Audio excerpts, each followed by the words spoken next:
Assalamu alaikum students, how are you? You will be fine, I hope so. So today we'll discuss class ninth, new book physics, chapter number 1, topic 1.11 which is significant figure. Significant figure क्या होता है? आज हम इस बारे में पढ़ेंगे. So let's begin without any further delay. Significant figure को हमें पढ़ने की जरूरत क्यों पेश आई? Like जब हमारे पास एरर क्यों आ रहे थे?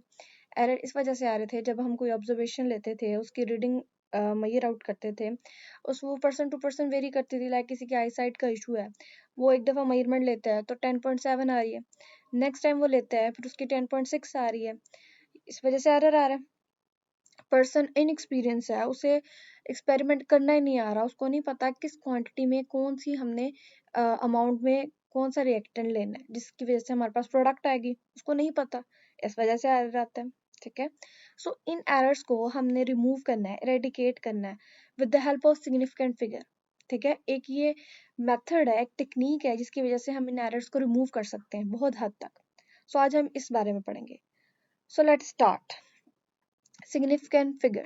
We count the number of candies in a jar and know it exactly by counting, but we cannot measure the height of the jar exactly.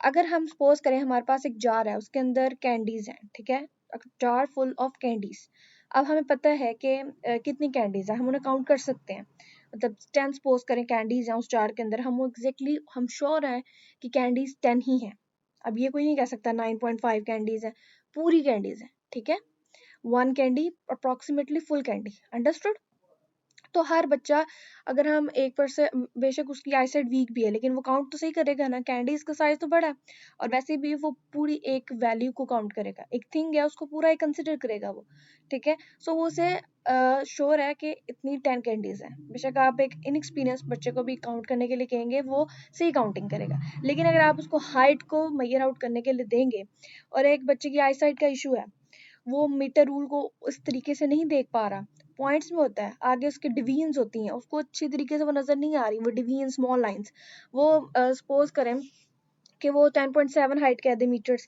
और जो बच्चा जिसकी आई साइट ठीक है वो 10 समथिंग के 10 सेंटीमीटर मैम तो ये तो वेरी हो जाएगा इसमें एरर आ जाएगा लेकिन काउंटिंग में कभी एरर नहीं आएगा एरर हमेशा आएगा हमने अनसर्टेनिटी में भी पीछे पढ़ा था एरर कब आएगा सिर्फ मेजरमेंट में आएगा ठीक है जब हम रीडिंग्स लेते हैं अंडरस्टूड तो वो हाइट को मेजर आउट नहीं कर पाएगा एग्जैक्टली ठीक है इनएक्सपीरियंस पर्सन जबकि वो काउंट कर सकेगा ठीक है जिसकी आई साइड वीक है वो जार के अंदर कैंडीज को काउंट कर सकता है लेकिन हाइट को एग्जैक्टली एक्सपीरियंस पर्सन के कंपेरेबल काउंट एग्जैक्टली नहीं कर सकता ड्यू टू देयर इनएबिलिटी ठीक है all measurements include uncertainty depending upon the refinement of the instrument which is used for the measurement वो कह रहे हैं कि तमाम जो measurements हैं जितनी भी पैमाइशें हैं उनके अंदर बेयकीनी की कैफियत पाई जाती है जब हम कोई measurement लेते हैं कोई रीडिंग लेते हैं उसके अंदर बेयकीनी शक व शुबहात पाए जाते हैं कोई बंदा श्योर नहीं है 100% परफेक्ट नहीं है ठीक है एरर के चांसेस हैं गलती के चांसेस हैं एज ए ह्यूमन बीइंग हम जो हैं गलती के पुतले हैं हमारे ऊपर भी बेयकीनी की कैफियत तारी हो जाती है पैमाइश में हम लोग एग्जैक्ट वैल्यू नहीं ले पाते ठीक है अब ये जो एरर और ये बेयकीनी की कैफियत और गलती की वजूहात किस तरह बनती है इंस्ट्रूमेंट जो हम इंस्ट्रूमेंट यूज करें कभी कभार हम बहुत पुराना इंस्ट्रूमेंट यूज कर रहे होते हैं जिसकी लीस्ट काउंट भी रिमूव हो गया होता है हमें एग्जैक्ट वैल्यू तक हम श्योर नहीं होते एक्यूरेट वैल्यू तक इजीली हम पहुंच नहीं पाते उसके अंदर एरर आ जाता है ह्यूमन एरर रैंडम एरर जो हम पीछे पड़ चुके हैं अगर आपको उन टॉपिक्स का भी नहीं पता तो आप काइंडली उन डिस्क्रिप्शन बॉक्स में मैं लिंक भेज दूंगी आप उसको काइंडली वॉच करें ताकि आपके कंसेप्ट क्लियर हो आप मूव फॉरवर्ड करें तो अच्छे कंसेप्ट के साथ करें ठीक है आपकी ग्रिप अच्छी हो It is important to reflect the degree of uncertainty in a measurement by recording the observation in a significant figure.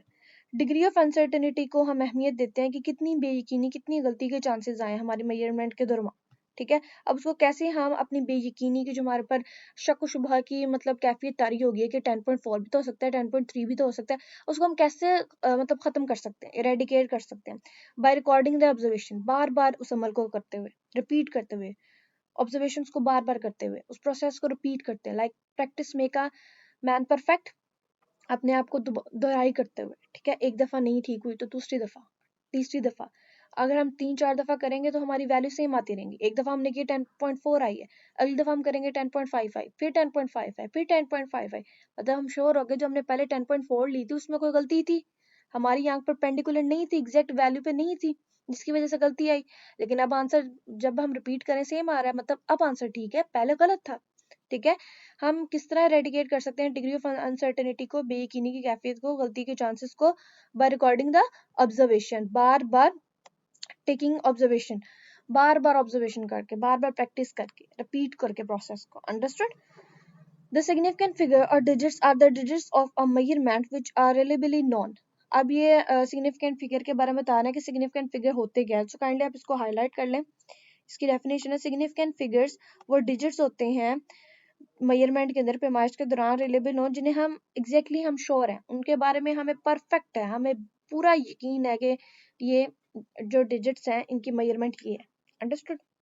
हमें उसके बारे में हम अनसर्टन नहीं है कि हम हमारे ऊपर बेयकीनी की कैफियत नहीं है कि हाँ ये भी हो सकता है, ये भी हो सकता है। हम पूरे एतमाद से, मुकम्मल पूरा एतमाद है, पूरा भरोसा जिसके कहते हैं, हमें पूरा भरोसा है सिग्निफिकेंट फिगर। सिग्निफिकेंट का मतलब ये होता है अहमियत, इंपॉर्टेंस। ठीक है, अंडरस्टूड? शो फॉर एग्जाम्पल को हम डिस्कस करते हैं। Show a rod whose length is measure with the ruler. एक रोड है, ठीक है, उसकी हम जो है मेजरमेंट पैमाइश ले रहे हैं with the help of a ruler, एक फुट्टे की मदद से, जिसे हम आम जुबान में कहते हैं, with the help of a scale. The measurement show the length is between 4.6 and 4.7। जो मेजरमेंट हमें बता रही है वो 4.6 और 4.7 के दरमियान है। ठीक है, अब जो मेजरमेंट ये देखें ना, यहाँ तक आ रही है ना, तो अब ये देखें, ये 6 है और ये 7 है, ये 7 है, यहाँ पे एग्जैक्टली दिखा नहीं जा रहा, ये 6 है और ये 7 है। ठीक है, और ये हमारे पास ऑब्जेक्ट यहाँ तक उसकी मेजरमेंट है। अब बच्चे श्योर नहीं है कि 4.6 को वो कंसिडर करें या 4.7 को, उसके दरमियान में हमारा ऑब्जेक्ट की रीडिंग आ रही है। ठीक है, वहां तक खत्म हो रहा है। Since the length of the road is slightly more than the 4.6 centimetre but less than 4.7 centimetre. जो हमें रोड है वो ज्यादा करीब है, स्लाइटली मोर देन 4.6 सेंटीमीटर के करीब है, और लेस देन 4.7 सेंटीमीटर, और 4.7 सेंटीमीटर से कम दूरी पर है। ठीक है, so the first student estimate is to be 4.6 centimetre. जो पहला स्टूडेंट है जिसने मेजरमेंट ली, दो बच्चे कर रहे हैं मेजरमेंट। ठीक है, अब 4.6 और 4.7 के दरमियान रीडिंग आई है हमारे ऑब्जेक्ट की। अब बच्चे दोनों कंफ्यूज हैं। एक बच्चे ने कहा कि जी 4.6 के करीब है हमारी रीडिंग, हमारा ऑब्जेक्ट, तो मैं 4.6 लूंगा। Where the second student take its 4.7 centimetre. उसने कहा नहीं जी, आगे भी तो रीडिंग जा रही है, 4.7 तक हो सकता है, बेयकीनी की कैफियत है। उसने कहा नहीं, ये भी हो सकता है, वो श्योर नहीं है, उसने 4.6 को निगलेक्ट कर दिया, 4.7 ले ली। The first student think that the edge is nearer to the 6 centimetre mark. अब पहले स्टूडेंट ने 4.6 क्यों ली? उसने सोचा कि 6 सेंटीमीटर के करीब है। ठीक है, उसके एज उस किनारे के करीब है, इस वजह से मैं ये लूंगा। ठीक है, where the second student consider the edge of the rod near to the 7 centimetre. जबकि जो दूसरा बच्चा है उसने 4.7 क्यों ली? उसने कहा कि आगे भी तो जा रही है वैल्यू, थोड़ी दिखाई तो दे रही है, 7 के करीब ही तो है, तो मैं 7 को क्यों ना ले लूं, पीछे को छोड़ देता हूँ, आगे को देखता हूँ। तो उसने 7 मिलीमीटर के कंसिडर करते हुए उसने 4.7 ले ली। It is difficult to decide what is the true length. अब ये मुश्किल हो गया ये जानना कि सही जो पैमाइश किसने ली है। उसके फर्स्ट स्टूडेंट के अकॉर्डिंग 4.6 भी ठीक है, और सेकंड स्टूडेंट के अकॉर्डिंग 4.7 भी ठीक है। किस तरह? 4.6 उसने क्यों ली कि आगे मैं क्यों जाऊं, 6 के करीब नहीं है तो मैं 6 ले लेता हूँ, पिछले वाले के साथ मैच कर लेता हूँ।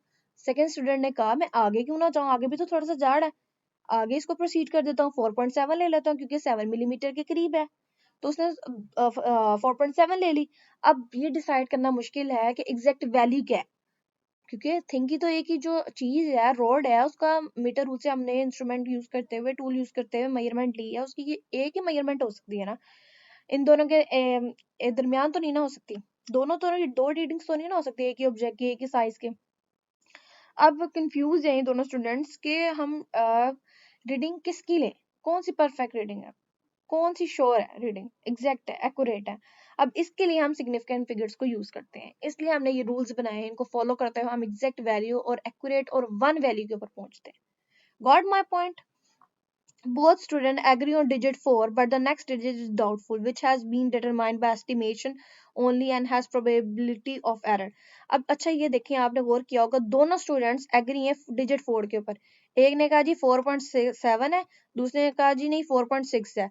देखें 4.6 और दूसरे ने कहा 4.7 है, ठीक है। लेकिन आपने ये बात नोटिस की होगी, दोनों 4 डिजिट के ऊपर कंफर्म है कि 4 तो है। अब वो 6 और 7 में कंफ्यूज है कि 6 हम लें श्योर है कि 7। अब वो डिसाइड नहीं कर पा रहे 4.6 या 4.7। 4 पे वो पूरा एतमाद है, भरोसा है उन्हें, 4 तो है, ठीक है। देन हम वो कह रहे हैं कि प्रोबेबल चांसेस एस्टिमेशन से राउंड ऑफ करके एरर के, तो इस वजह से हम सिग्निफिकेंट फिगर्स को यूज करते हैं, जिन रूल्स को हम अभी पढ़ेंगे। Therefore it is known as doubtful digit. अब जो अगला डिजिट है पॉइंट के बाद 6 और 7, ये कौन से डिजिट्स हैं? Doubtful digit. जबकि 4 जो है वो एक्यूरेट डिजिट है, ठीक है, उसमें कोई गलती के चांसेस नहीं है। जबकि 6 और 7 क्या है? डाउटफुल, जिसपे शक व शुबा है, जिसपे भरोसा नहीं है, जिसपे गलती है, बेयकीनी की कैफियत है। Understood? In any measurement the accurately known digit and the first doubtful digit are known as significant figure. किसी भी पैमाइश के दौरान अगर दो वैल्यूज आ रही हो, 4.6 और 4.7 आ रही है ना, 4 के बारे में दोनों स्टूडेंट्स पूरा भरोसा था, फुल श्योर थे कि 4 तो है ही है। अब वो क्या है? वो एक्यूरेट डिजिट है, जबकि नॉन डिजिट है जिसके बारे में श्योर है, उसके बारे में पता है। जबकि जो 6 और 7 है वो हमारे पास क्या है? डाउटफुल डिजिट, जिसके बारे में श्योर नहीं है, बेयकीन है। तो जिन पैमाइश के दौरान इस तरह की दो वैल्यूज हैं, जिसमें एक वैल्यू जो है वो पूरी हम श्योर है, मतलब वो हमारे पास एक्यूरेटली नॉन है, जबकि दूसरी डाउटफुल डिजिट है, इस तरह के मेजरमेंट को हम क्या कहते हैं? Significant figure. सो ये डेफिनेशन है, आप इसे मार्क कर लें, हाईलाइट कर लें, इसको आपने स्टार्टिंग में लिखना है। For example definition in any measurement the accurately non digit like 4, इस तरह हमने यहाँ पर देखा, and the first doubtful digit, और एक doubtful digit है यहाँ पे 6 और 7 digits जो है ना doubtful है। अब हमें नहीं पता कि 6 आएगा या 7 आएगा, एक ही आ सकता है ना। so this type of measurement is called significant figure। understood? then हम पढ़ रहे हैं the following points are to be kept in mind while determining the number of significant figure in any data। अब ये जिन पॉइंट्स का भी मैं जिक्र करूंगी, इनको आपने अच्छे तरीके से नोट डाउन करना है, याद करना है, और रिव्यू करना है, और रिमाइंड करना है, रिमेंबर करना है, अपने जहन नशीन कर लेना है, ठीक है। तो तभी आप सिग्निफिकेंट फिगर्स को अच्छे तरीके से डिटरमाइन कर सकेंगे किसी भी मेजरमेंट के दौरान, ठीक है। All the digits from 1 to 9 are significant. तमाम डिजिट्स 1 से लेकर 9 तक जितने हैं वो सिग्निफिकेंट है, मतलब हम उन्हें सिग्निफिकेंट कहेंगे। लेकिन हम मैंने कहा 1 से 9 तक, ना मैंने जीरो इसमें ऐड किया, ना मैंने 10 ऐड किया। Understood? Non zero digits are not significant. जो जीरो नहीं है वो सिग्निफिकेंट है, जो जीरो है वो सिग्निफिकेंट नहीं है। जीरो फॉर एग्जाम्पल यहाँ बताती हूँ मैं आपको, जीरो सिग्निफिकेंट अगर मैं कहूँ है तो नहीं है। मैंने क्या कहा? 1 से लेकर 9 तक जो है वो डिजिट सिग्निफिकेंट है, उसके बारे में हम श्योर है, इन्हें हम सिग्निफिकेंट कहेंगे, ये इंपॉर्टेंट है, इन्हें हम श्योर, इनके बारे में हम श्योर है, इनको हम लेंगे, इन्हें हम कंसिडर करेंगे।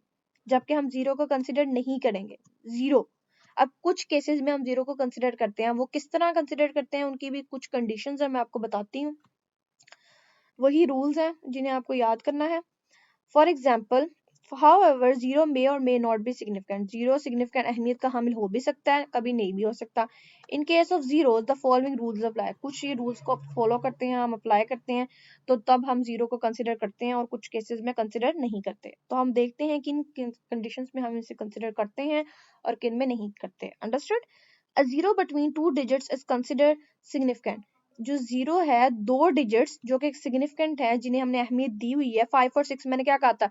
1 से लेकर 9 तक जितने भी डिजिट्स होंगे हम उन्हें सिग्निफिकेंट कहेंगे। अब जो 5 है 1 से 9 के दरमियान ही आ रहा है ना, 1 2 3 4 5 6 7 8 9, 5 1 से 9 के दरमियान में आया ना, तो हम 5 को कंसिडर करेंगे, ये भी एक सिग्निफिकेंट जो हो गया डिजिट, और 6 भी सिग्निफिकेंट डिजिट है, जबकि जीरो नहीं था। लेकिन दो सिग्निफिकेंट डिजिट्स के दरमियान जो जीरो आएगा उसको हम सिग्निफिकेंट मानेंगे, उसको अहमियत देंगे।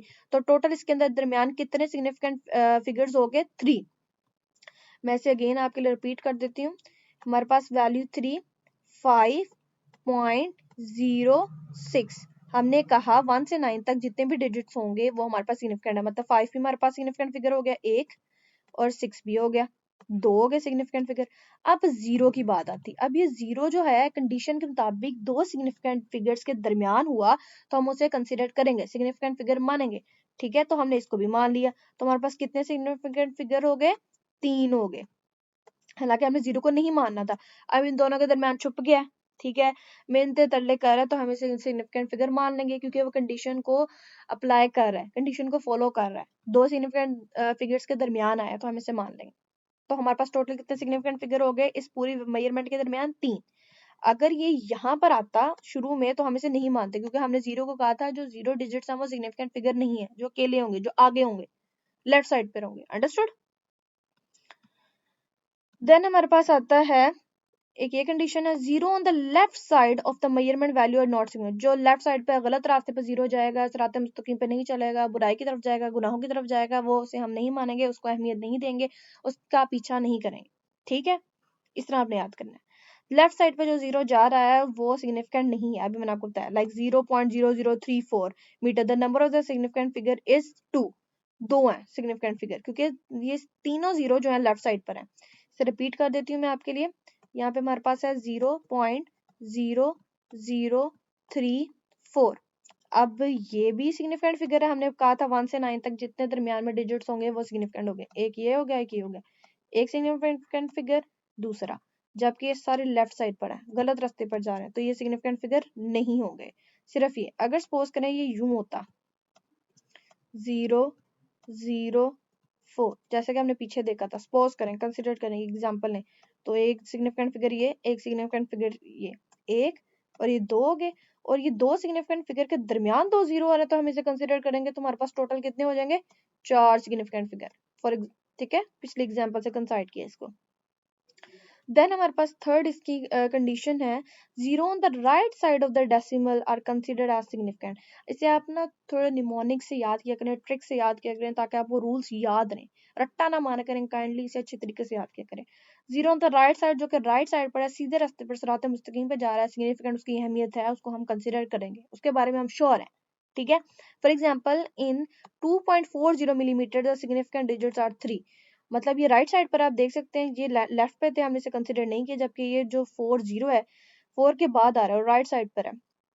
ठीक है, दाएं हाथ है, सिरात मुस्तकीम पर है, तो हमें सिग्निफिकेंट अहमियत देंगे, सीधे रास्ते पर है तो हम इसे कंसिडर करेंगे। मैं आपके लिए रिपीट कर रही हूँ यहाँ पर ताकि आपके लिए आसानी हो समझने में। 4.2.40, ठीक है, एक सिग्निफिकेंट फिगर ये दो हो गए क्योंकि ये 1 से लेकर 9 तक आ रहे हैं, और 1 से 9 के दरमियान जितने भी डिजिट्स हैं उन्हें हम सिग्निफिकेंट मानेंगे, उन्हें इंपॉर्टेंस देंगे। और ये राइट साइड पर है, ठीक है, दाहिने हाथ है सिरात मुस्तकीम पे, तो हम इसे भी मानेंगे। तो एक और हो गया, तो टोटल हमारे पास कितने हो गए सिग्निफिकेंट फिगर इस मेजरमेंट में? 3। Got my point? देन हमारे पास कंडीशन नंबर आती है 4, D. If number are recorded in scientific notation, then all the digits before the exponent are significant. मतलब जो एक्सपोनेंट जो पावर में है ना वो सारे हमारे पास सिग्निफिकेंट है। ये आप देख सकते हैं, पावर हमारे पास 4 है, 3.50 हमारे पास पावर एक्सपोनेंट से आगे ये जितनी भी हैं, ये देखें 3 डिजिट्स हैं, हमारे पास क्या होंगे? सिग्निफिकेंट होंगे, क्योंकि इसकी एक्सपोनेंट है, एक्सपोनेंट से आगे जितने भी हैं बिफोर द एक्सपोनेंट, ये पावर जो होती है हमारे पास एक्सपोनेंट होता है ना, तो इससे आगे जितने भी डिजिट्स होंगे वो हमारे पास सिग्निफिकेंट है। इसे मैं आपको दोबारा क्लियर कर देती हूँ। 3 पॉइंट क्या वैल्यू है, रिपीट कर लें, 3.50, 3.50 इंटू 10 टू रेस पावर 4। ठीक है, 10 टू रेस पावर 4 है। ठीक है, अब हमें पता है 10 टू रेस पावर 4 को हम एक्सपोनेंट भी कहते हैं, पावर भी कहते हैं। अब बिफोर द एक्सपोनेंट, ये एक्सपोनेंट है ना, इसको ई से डिनोट कर देते हैं, इससे पहले बिफोर को बी से मैं डिनोट कर रही हूँ, बिफोर द एक्सपोनेंट जो वैल्यूज होंगी, जितनी वैल्यूज होंगी हम उन्हें सिग्निफिकेंट मानेंगे। ठीक है, एक वैल्यू, दो वैल्यू, तीन वैल्यू, 3 सिग्निफिकेंट फिगर है। Understood? Got my point? So this is the whole lecture regarding the topic significant figure. I hope this video helpful for you. Kindly subscribe my channel, like, share with your friends. अगर आपको कोई बात नहीं समझ आती comment box में मुझसे questioning करें, क्वेश्चन करने से कभी भी हेजिटेट ना करें, मैं आपके क्वेश्चंस का रिस्पॉन्स दूंगी इंशाल्लाह जल्द से जल्द। जितनी जल्दी हो सकेगा अपने फ्रेंड्स के साथ से शेयर करें और stay connected with me. Allah Hafiz, thanks for watching.